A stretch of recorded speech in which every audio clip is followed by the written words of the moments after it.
Hello, everyone, and welcome back to another episode of the Respawning Podcast. I have no idea what episode we're on, but welcome back anyway. I am, of course, Mikey, and I am back once again with Hav and Luke. How are we doing, boys? Yeah, right, mate. All right, apart from my severe worry that you can't count to 4. Episode 4. Episode 4 of the reboot. But we have Yeah. missed a week on our 2-weekly timeline, but we're back. See, it gets confusing because it's like the Respawn and Relaunch 2.0 episode 4 on a 2-weekly basis done on week 3. It gets confusing, you see. I don't know what's going on.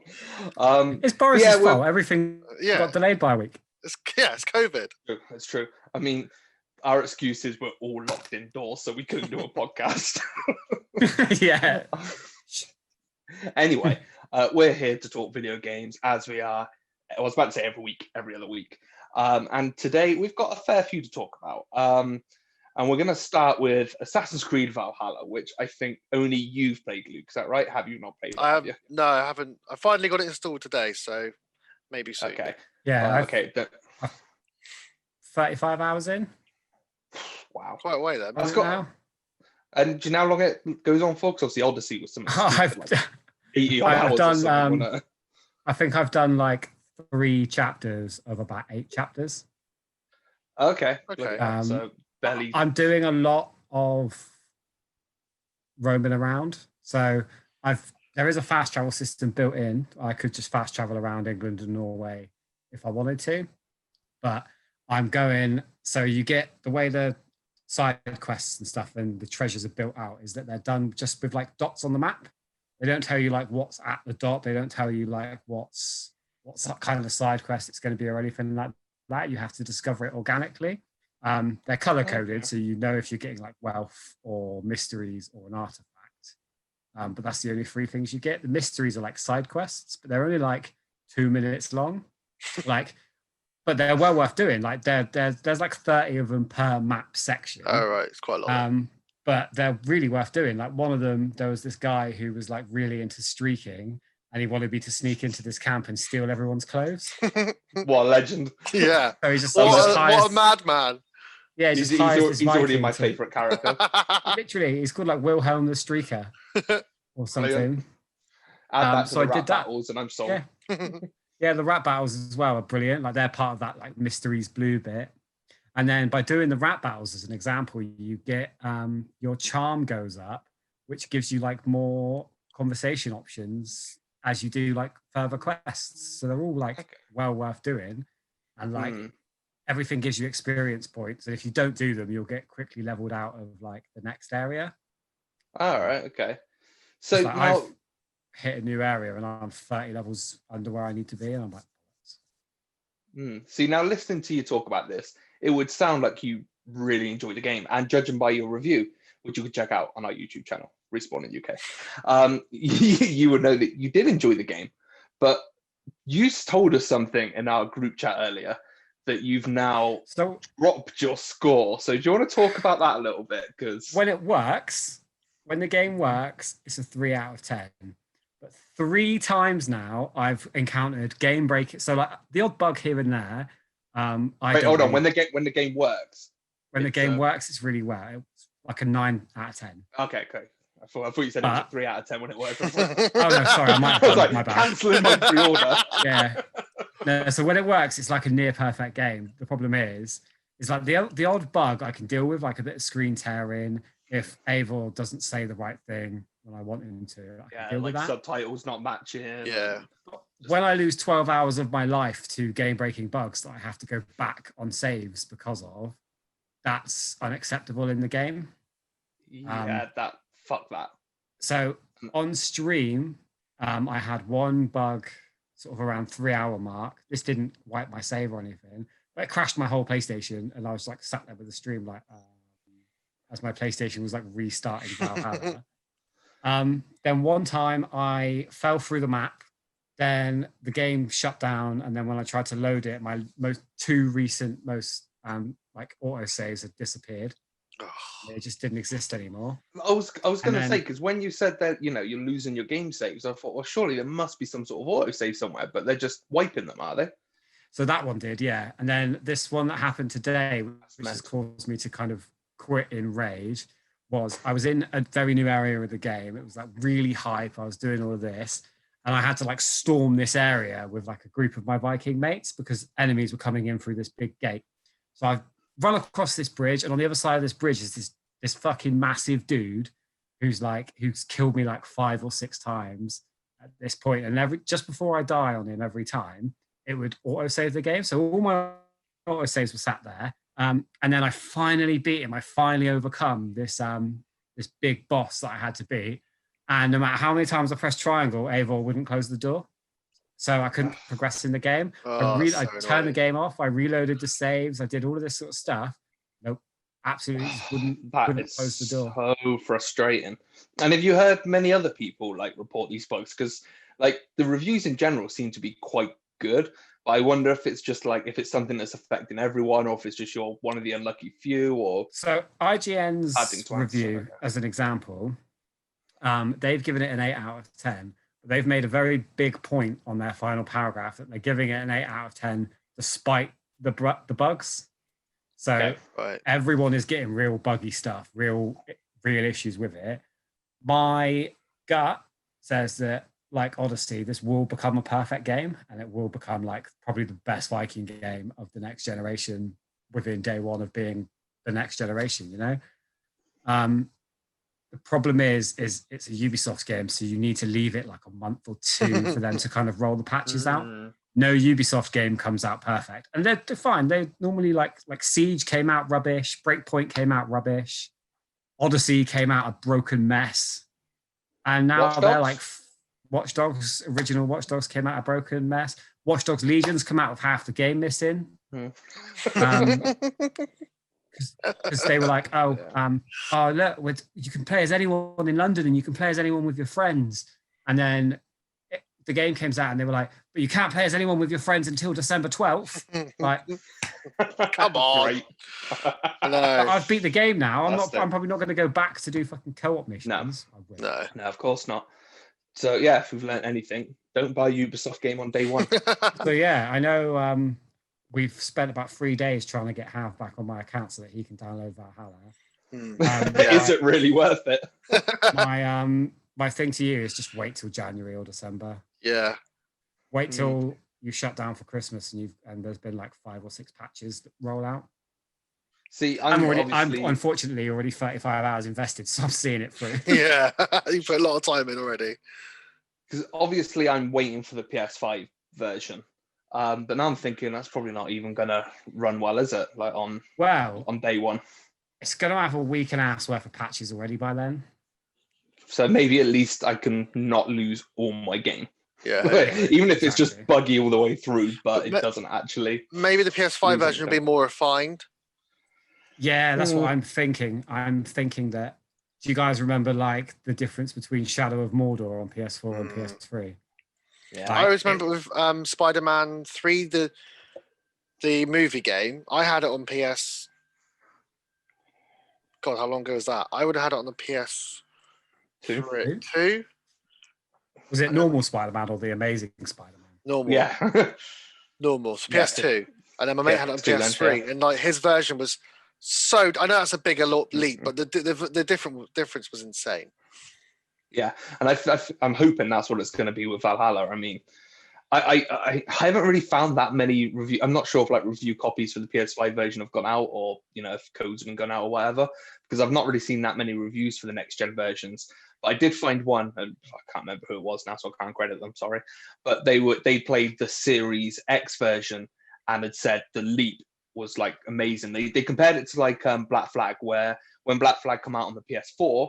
It was almost like, this is just a PS3 game that just looks a little nicer. Yeah. Whereas they're saying it's more like they've had to take away things from Valhalla to make it run on the PS4 and the Xbox One, and that's why it's so buggy and glitchy. So I am holding out hope that my PS5 version will run somewhat smoothly, but who knows? That's my gut feeling, is because now I've put so much time and effort into it. I'm like, I want to see it through. I don't want loads of people to suddenly be at the end of the game before I'm at the end of the game, and then I see spoilers and stuff like that.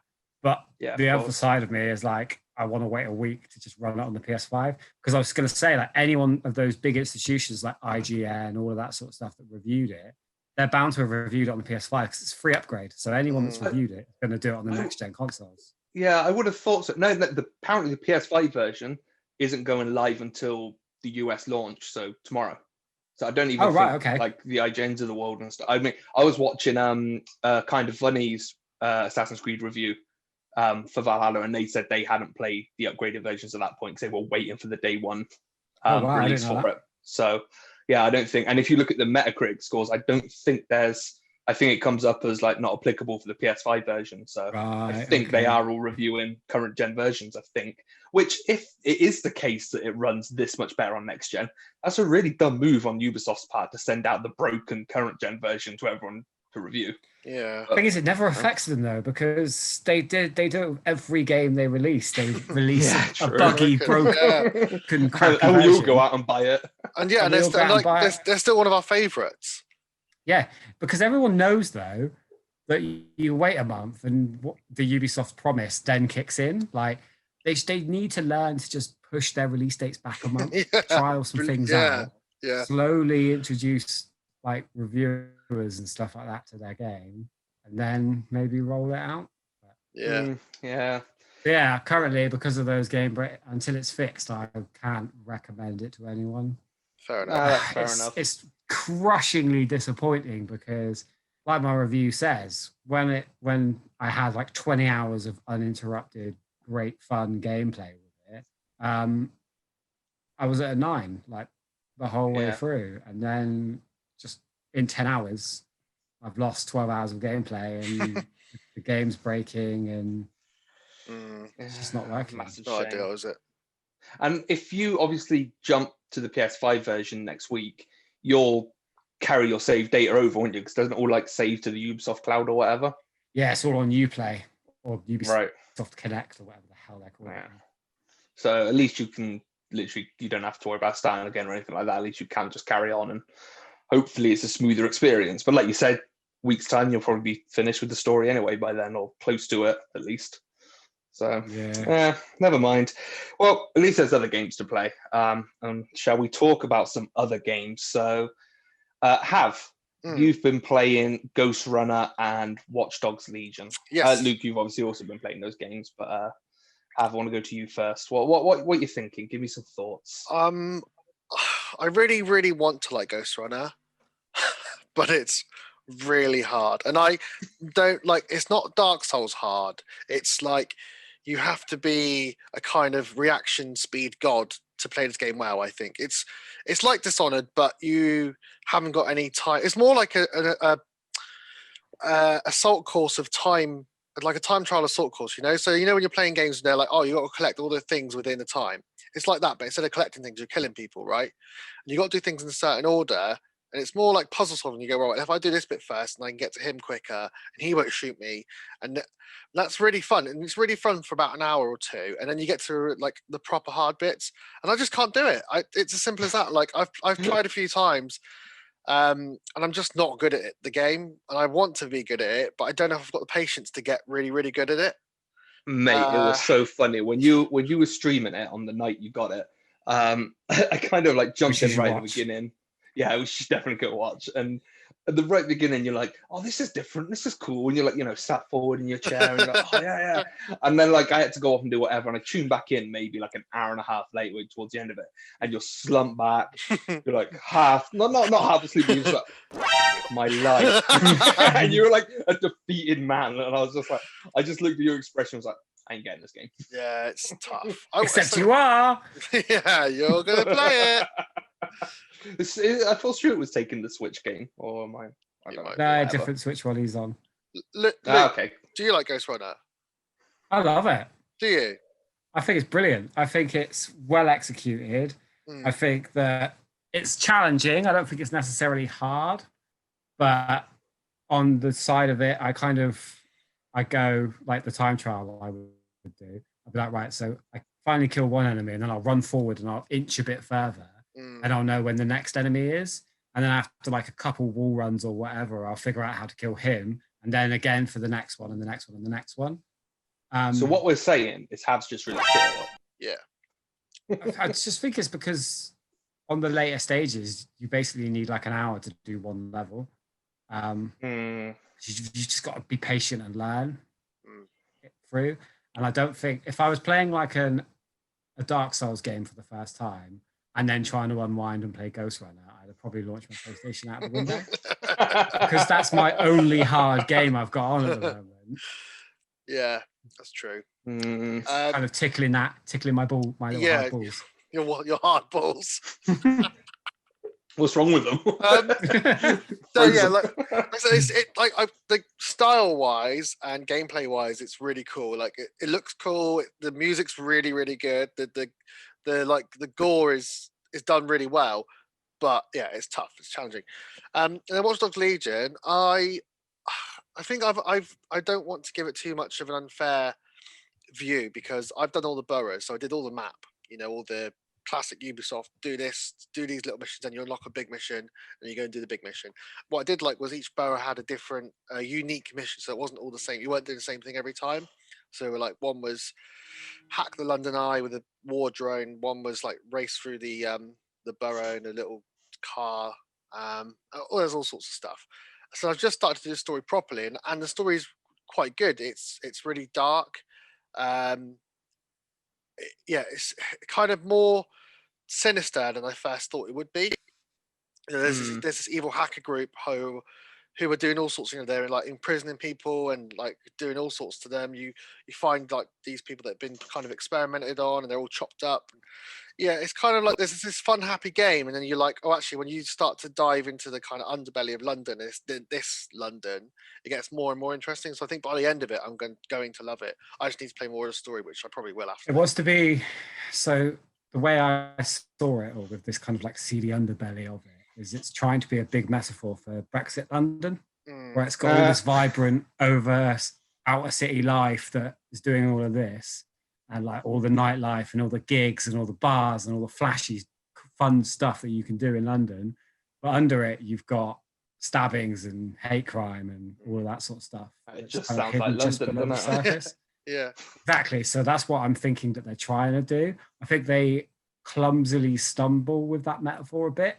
Because, on the one hand, they're trying to be like, we only use guns as a last resort and blah, blah, blah. We would rather hack our way through and we're trying to save lives, not end them. And then my character's barreling down the high street, runs over like 15 people on his way down there, backs over an old lady and then shoots his way through like his little sex dungeon.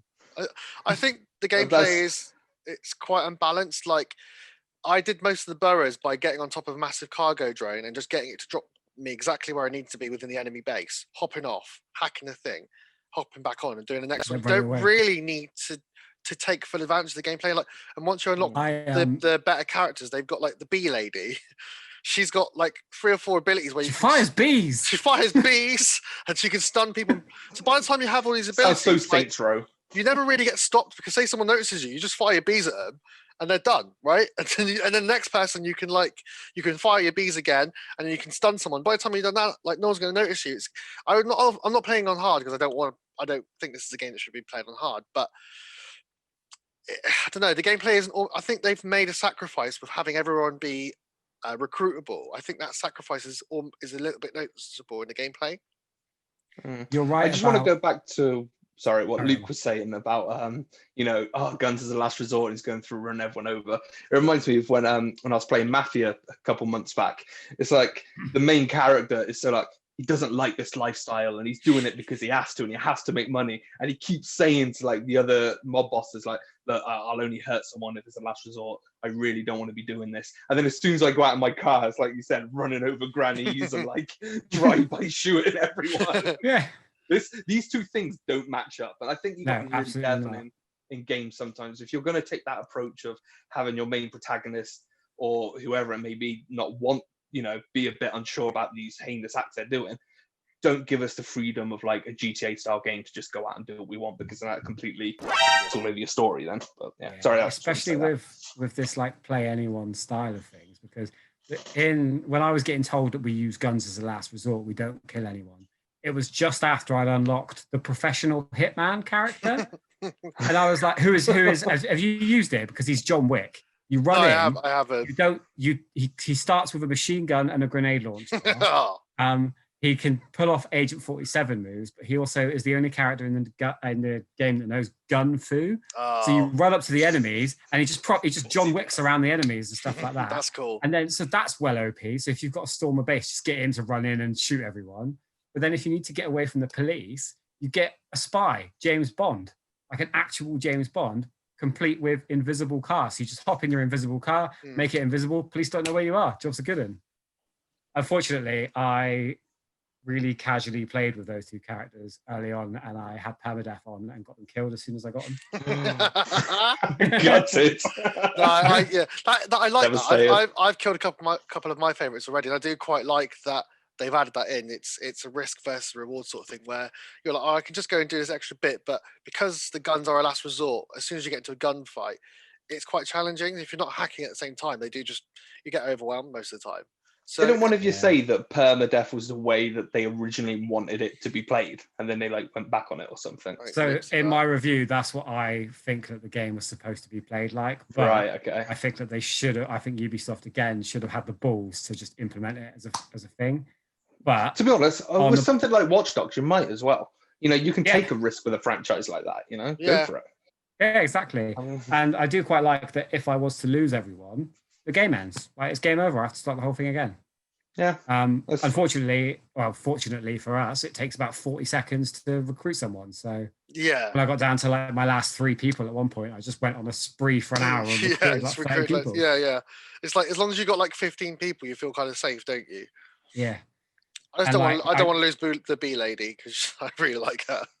She's cool. Have like protect bee lady at all costs. But I did exactly what you did in most of those objectives, where I just flew a cargo drone that I'd hacked, but I had like the robotic spider that can do all the hacking for you. So I was like hovering like 400 meters above where I needed to be. I just throw the spider down, hack it, and then fly off. Yeah, you don't need to do that much, do you? Most of the time. Mm. So that's why I'm hoping the story provides me with a bit more opportunity to use the different abilities, I suppose. Yeah, there is definitely that. I'd say. Cool. Any other games you want to talk about? On the barrows.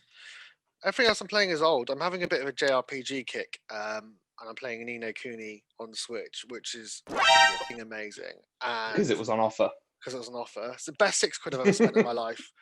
And it's that sort of game's perfect for the Switch because I'm like, I can go up to bed early, but I can play it for another 3 hours, whatever. But I don't mind not being on a big screen.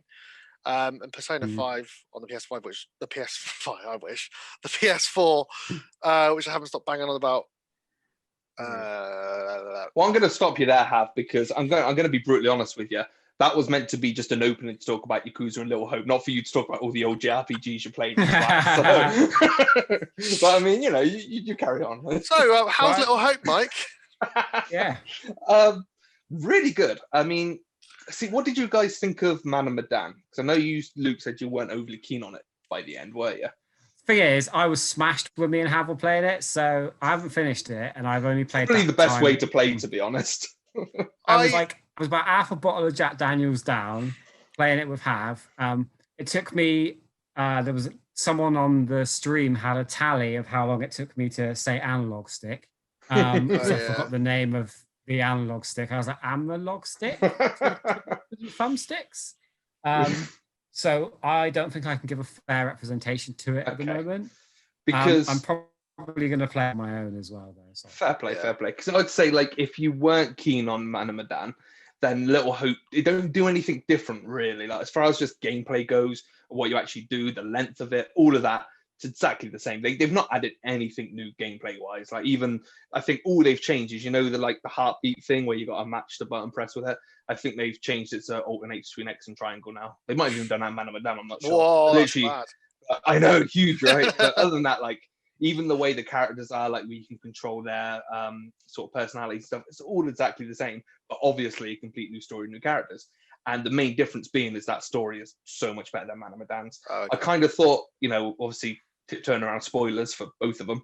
I thought Man and Medan's ending, like I say, you boys ain't got there yet, but I thought their ending was a bit, a bit weak, a bit sort of get out of jail sort of free card. And whereas is that just a peril of the genre, do you think, though? Because I thought that with Until Dawn, but then I also think that with basically every horror game and film that the ending is crap. Yeah, a little bit, but I think it's annoying because you ain't got there, but I think Man of Medan especially was a bit... Okay, actually, Man of Medan was a bit more predictable. And another issue I had was like Man of Medan's story only really got good, like really good, in my second playthrough where I started unlocking all the secrets and then I could build the backstory a bit more. I was like, oh, that's way better. Why didn't you just tell me that story? Whereas with Little Hope, it's got the same sort of thing where you can collect all these little secrets as you go through, but it is just more of a backstory that kind of improves the main story without it actually making the story, if that makes sense. So the actual story that Little Hope gives you in itself is a lot better than Man of Medan's. Like, even if you're not finding the secrets, even if you're not looking around every corner, you're still going to be told a decent story. Obviously, there's multiple endings. The ending I got was really satisfying, and I liked it a lot. I have seen some people complain about their endings, and I went and had a look at a few of the different ones, and I was thinking, yeah, if I got one of those, I might be really pissed off. But in general, I think although it plays exactly the same as Man of Medan, I think it's a lot stronger story and well worth your time, to be honest, especially for like what it is. Like, it's like what, half the price of a AAA game. It's like 25 quid or whatever. You can smash it out in one weekend. I've seen a big chunk of the story because I obviously watched your stream. Yeah. And I was playing something at the time, wasn't I? But then I kept looking to like the right hand side because I had you on the big screen, and I got my little TV where the PlayStation's on, and I kept looking. And in the end, I just stopped playing what I was playing just to watch you guys play it. So the story's hooked me. Yeah, it's really good. I think you'd like it as well. Like, yeah, I think you'd like where it goes. I would say like maybe it's one of those games I think will go down in price pretty quick. But also, last time, if you remember, they gave Man of Medan as like, you know, a buddy pass sort of thing. So, and they haven't done it yet with Little Hope, but I reckon after Christmas it will. Yeah. So it might just be worth waiting for the buddy pass and just hop on with me or whatever. That's not a bad shout. The only thing I'd say that annoyed me a little bit was because like a lot of it works with flashbacks. So like you get flashbacks to like the witch trials of the time and stuff like that, and they play a really important part to the current day story. And on co-op, it's really annoying when you split up. Like when me and Matt were playing, we split up and we were getting different flashbacks. And obviously I didn't see Matt's flashbacks until I played single player and did both sides. And then I was like, if I just played co-op and not seen Matt's flashbacks, I would have been so confused on what was going on for half of it. So that's a little frustrating. If you're only going to play co-op, you would have to rely on your mate to actually explain what's going on to get the story. But other than that, I really liked it. I thought it was a step up from Man of Medan. And I like Man of Medan anyway, so having a step up in the story made this great for me. But if you didn't like Man of Medan, you're probably not going to get much fun out of Little Hope, to be honest. So, but yeah, I need to give it a sober try. Yeah, I need to give it. I said I've tried the beginning twice now with both of you, funnily enough. And like, I like it, but I found it was just a lot of walking around. Like, there wasn't a lot of doing. And so is Little Hope. You will be a lot of the time just walking down a road, think like cats jumping out trying to scare you and stuff. But I reckon if you like sit down and play it properly, like in the dark, headphones on, you can get really sucking into it, and then walking down those creepy roads and stuff when you're really zoned into it actually becomes really creepy and a lot more sort of exciting. Yeah, that's it. I feel like I want to play it on my own. Like we played it together, and to be fair, like we were then going, oh, when should we play it again? But then we just go, should we just play Dark Souls instead? We didn't have the motivation to like want to play it again. I think that if I was sat here playing it, like I loved playing Outlast recently and stuff like that, but I did that on my own, like chilling out. So I might do that. Yeah. Give down a proper college try. Last game I want to talk about is very quickly, Luke, you've played Yakuza. Oh God, what number is it now? 6, 7? 7. 7. And they've obviously completely changed it. Yakuza 7. Yeah. Full-blown JRPG. We've got 10 minutes left, by the way. All right, so very quickly, Luke, give us a very quick thoughts on Yakuza, and then I want to very quickly talk about the PS5, and then we'll. I'm playing 2 games as well at the moment, actually. After this, you should go and watch me play Star Wars Squadrons for the first time, which I'll be playing like literally as soon as I finish recording. Which is why we've got to be finished in 10 minutes. And you can download that whenever you want and get involved. There's a Star Wars story on there, so why not be a TIE fighter and just fly around? Awesome. But yeah, Yakuza 7, they've made it a full JRPG. They've called it Like a Dragon because it's like Dragon Quest. That's like the reference. to a point where Itchy, the main character, after his first fight, you go into like the turn-based battle system, and his friends like ask him why he's being a bit weird when he's like fighting, and he's like, every time I fight, all I can think about is Dragon Quest. Brilliant. Directly reference first fight, they just straight up reference that they just wanted to do a Dragon Questy game. That sounds like something I would love, because I love turn-based combat. It's wicked. It's properly surprised me. And as like I know I bang on and on about the Yakuza games and how much I love them. This is probably my favorite one. Bloody hell. Because in terms of story, in terms of how wild they've gotten, they've just got mad with it. Like the third character I unlocked, his first attack was he'd throw seeds at someone and then loads of pigeons would fly down and attack him. Brilliant. And it's just like, it's stuff like that. Like they've just lent into being wild and fun. And I did this whole, there's bits where you go in a go-kart and you do go-kart racing. And as you're going around on this go-kart, you can pick up items like bazookas and shoot the other drivers to slow them down. So there's a Mario Kart game. Proper Mario Kart, yeah. Sounds brilliant. Just taking the best bits of all these little games and made a load of fun. That sounds pretty cool. I was about to say, why don't you jump on it if Luke's got it? Because you've got an Xbox, haven't you? So. I did. It gave me an excuse to play something on the big TV on the Xbox. I'll tell you what. Soon you'll have a whole new game console to play on your big TV, because we are only 1 week away from the PS5. Of course, if you live in America, and by the time this podcast goes out, you'll already have your PS5s. But half of you will have finished Miles Morales by the time this podcast goes out. Yeah, well, we basically go completely pitch black for a week and put our fingers in our ears and just don't look at the internet. I got depressed earlier because I got a notification from Argos saying that Miles Morales and Demon's Souls will get delivered tomorrow. Yeah, same with me. I've got my PS5 copy of Valhalla and Miles Morales coming tomorrow. Yeah. I mean, like, great, this is a really expensive paperweight. Yeah. But how excited are you to play the PS5, Luke? Incredibly excited. I'm incredibly excited for the way it looks, because it's a monster of a console, but I'm here for it. I think it looks sexy as hell. You standing it up or you putting it on its side? Standing it up, I reckon. Me too. Although I did it with a toddler in the house that shakes all the tables. Ooh, good point. Lying it down might be an idea. See, I'm going to have it stood up, but I'm going to keep the door to my little games room closed so that the cats can't get in and knock it over, because they would. But I actually did a video earlier today talking about like the first 6 things I'm going to do once I get my hands on the PS5. And like one of them was like this big life decision. Do I have it stood up or on its side? I've never had a console stood up before in my life. I never stand them up. They're always gone this side. But you look at the PS5 and you're like, that has to stand up. It looks horrible on its side. It's like the whole design of it is to be stood up. And so, I'm going to have to like rearrange my whole... Isn't it? Yeah, I'm going to have to rearrange my whole entertainment system here just to find room for it somewhere. It's going to have to go like side of the TV or on a different little table. I don't know yet, but I'm going to find a way for it to stand up, and I can't wait. Even to play like I was saying earlier about Astro's Playroom being like a freebie on it. Like, I'm excited to get on that, I just want to play and Bug Snacks.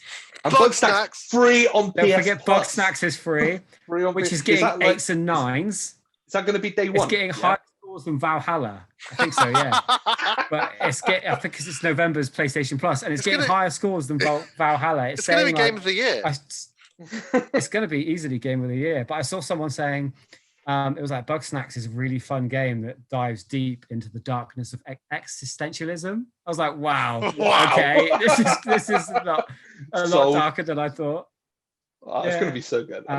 So like day one, I've got Miles to play, Valhalla, Astro, and Bug Snacks. I'm not going to do myself. I'm going to have to book a couple of days off work. I'm going to have to. Yeah. And then whatever PS Plus game, PS5 is in December. And then whatever PS5 Plus game is in January as well.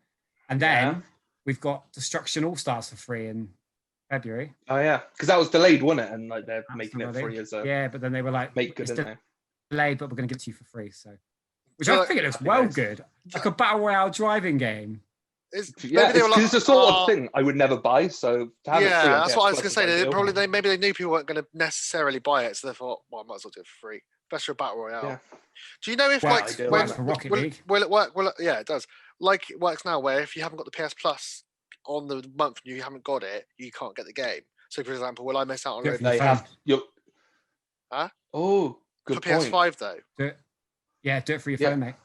Oh, okay. Your phone doesn't know whether you've got a PS4 or a PS5. So when they were still doing PS3 games, I would get those from my phone.